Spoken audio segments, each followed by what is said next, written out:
Tout d'abord, et le plus important, je pense que ça va être d'oublier de fermer un cadenas ou de fermer un mécanisme avant la partie des joueurs.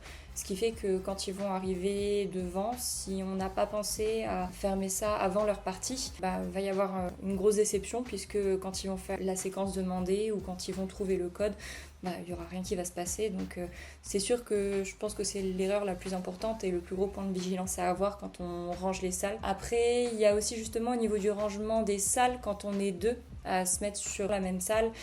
Si on repasse pas un tout petit peu quand même derrière l'autre pour être sûr qu'il a bientôt fermé, ça peut créer des erreurs dans le sens où on a chacun un mode de rangement différent et qu'on peut plus facilement se tromper. Pour les erreurs à éviter en tant que GM, je vais être plus sur le côté extérieur aux salles. Déjà, évitez de critiquer les autres escapes, quelle que soit votre opinion dessus. C'est pas le lieu pour ça.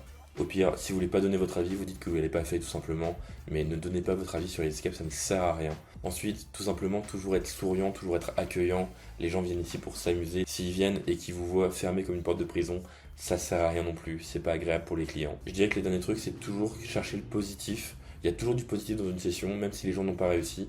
Et c'est toujours important de relever le positif dans la session, ne pas occulter le négatif, ne pas occulter ce qu'ils n'ont pas réussi, mais revenir aussi sur tout ce qu'ils ont pu réussir dans la partie. Et il y a souvent beaucoup plus de choses que les gens eux-mêmes ne le pensent.